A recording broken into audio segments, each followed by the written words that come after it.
Assalamualaikum warahmatullahi wabarakatuh. Alhamdulillahi rabbil alamin. Alhamdulillahilladzi an'ama alaina bi ni'matil imani wal islam.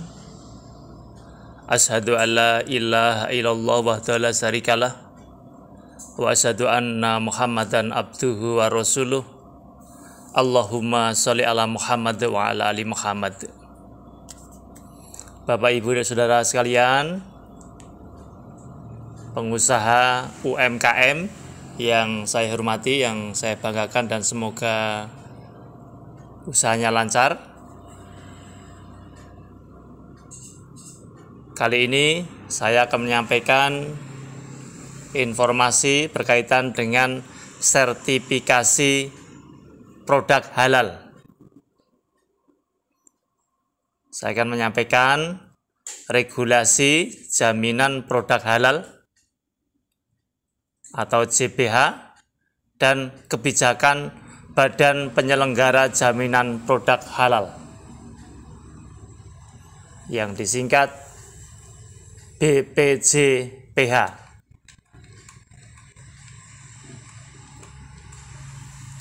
Regulasi halal.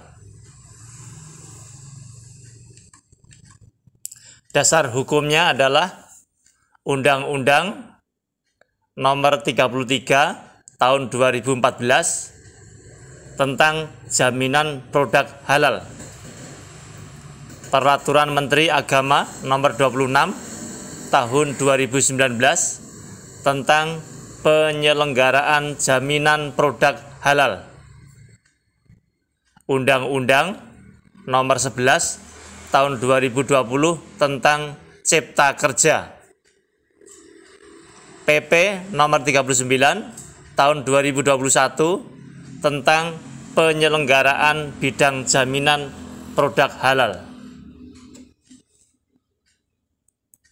Undang-Undang Nomor 33 Tahun 2014 tentang JPH Pasal 4, produk yang masuk, beredar, dan diperdagangkan di wilayah Indonesia wajib bersertifikat halal.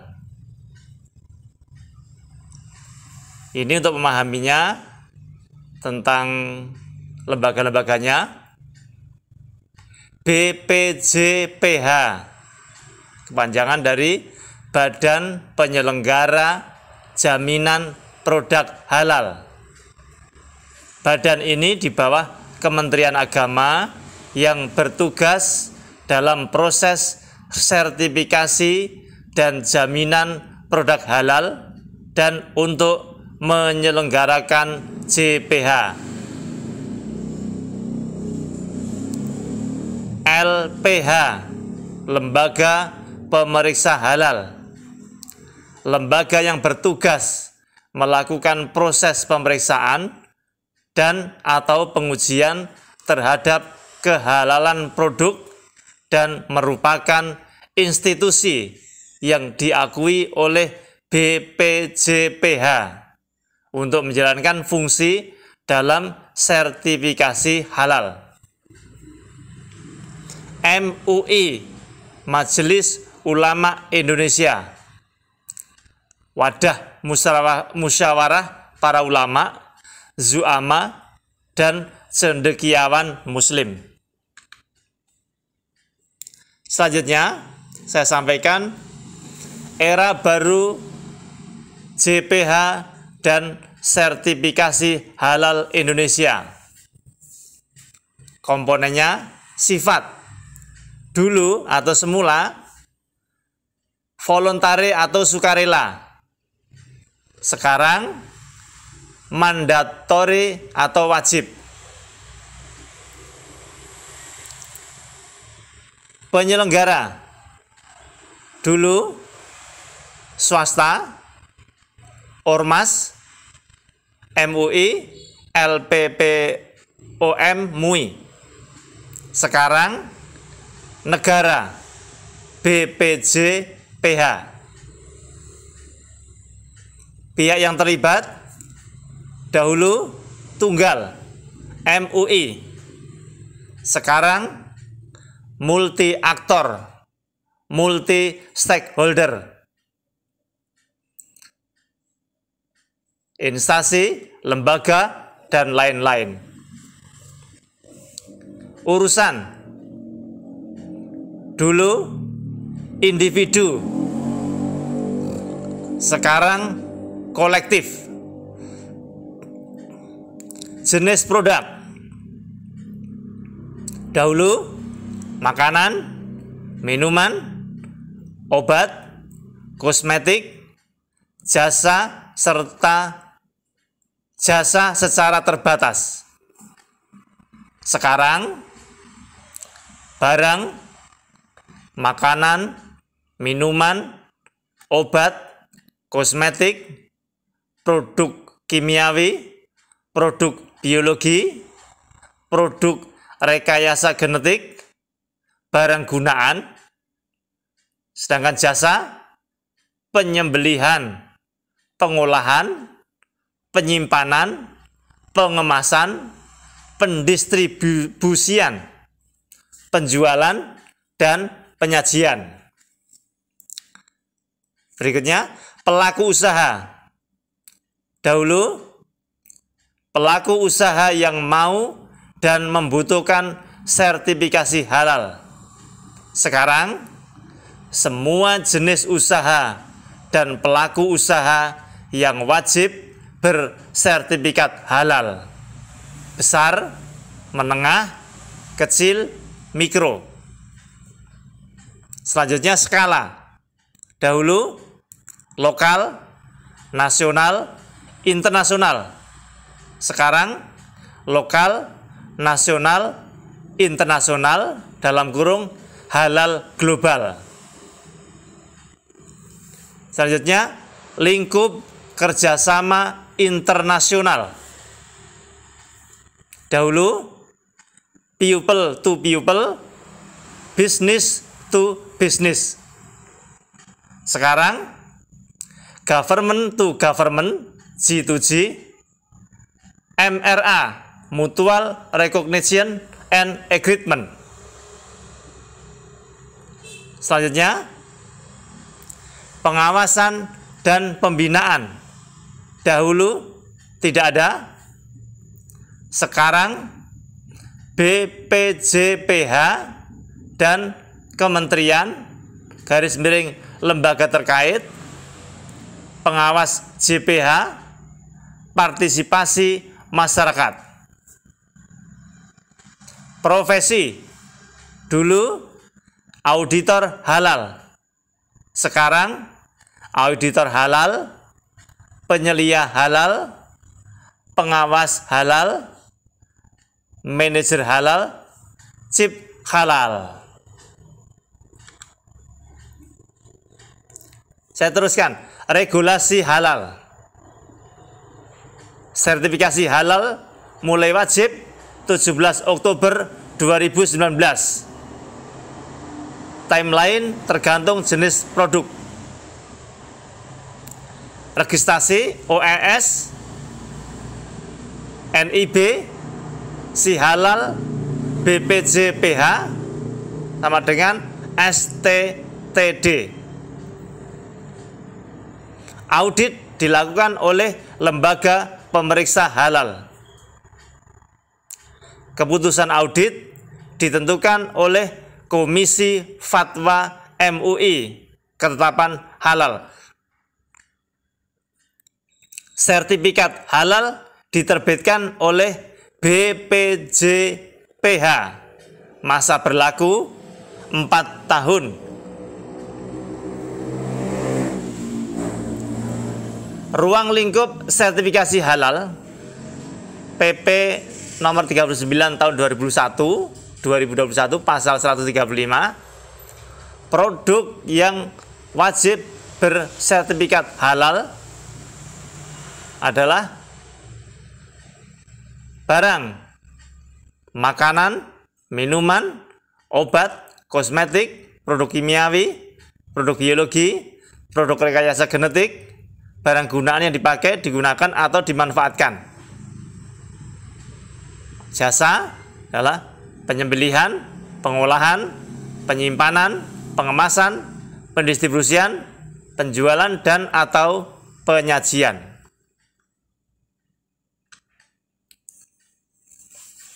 Selanjutnya, dokumen permohonan sertifikat halal. Data pelaku usaha, nomor induk berusaha atau NIB. Jika tidak memiliki NIB, dapat dibuktikan dengan surat izin lainnya, NPWP, SIUP, dan lain-lain. B. Penyelia halal melampirkan salinan fotokopi KTP, daftar riwayat hidup, salinan sertifikat penyelia halal, salinan keputusan penetapan penyelia halal. Nama dan jenis produk. Nama dan jenis produk harus sesuai dengan nama dan jenis produk yang akan disertifikasi halal. Selanjutnya, daftar produk dan bahan yang digunakan, bahan baku, bahan tambahan, dan bahan penolong. Selanjutnya, proses pengolahan produk, pembelian, penerimaan, penyimpanan, bahan yang digunakan, pengolahan, pengemasan, penyimpanan, produk jadi distribusi. Saya ulangi lagi, prosesnya adalah pembelian, penerimaan, penyimpanan, bahan yang digunakan, dan seterusnya. Dokumen sistem jaminan halal. Suatu sistem manajemen yang disusun, diterapkan, dan dipelihara oleh perusahaan pemegang sertifikat halal untuk menjaga kesinambungan proses produksi halal.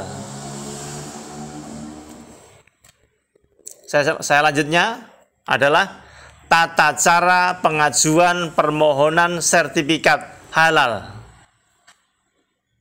Peraturan Menteri Agama nomor 26 tahun 2019. Pasal 91, 1. Pelaku usaha mengajukan permohonan sertifikat halal secara tertulis dalam bahasa Indonesia kepada BPJPH. Yang kedua, permohonan sertifikat halal sebagaimana dimaksud pada ayat 1 harus dilengkapi dengan dokumen A. Data pelaku usaha, B. Nama dan jenis produk, C. Daftar produk dan bahan yang digunakan, D. Proses pengolahan produk, E. Sistem jaminan produk halal.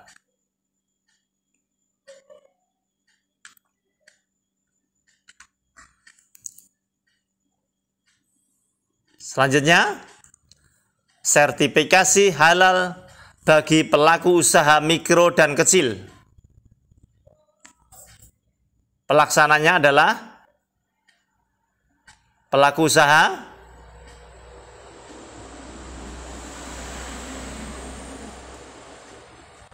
kemudian alur prosesnya adalah penyertaan pelaku usaha berupa akad atau ikrar, 1.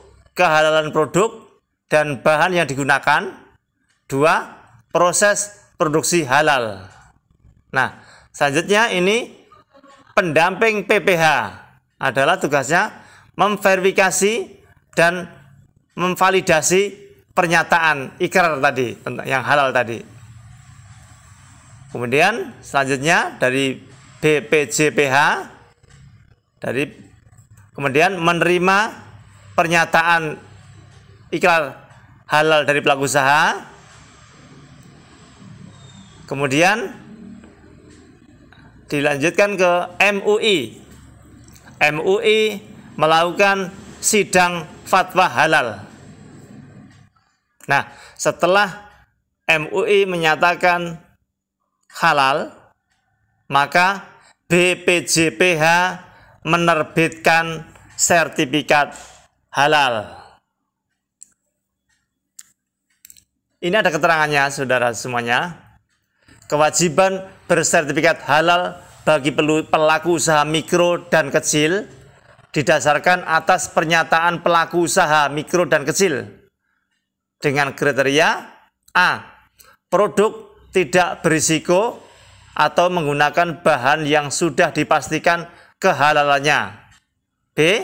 Proses produksi yang dipastikan kehalalannya dan sederhana.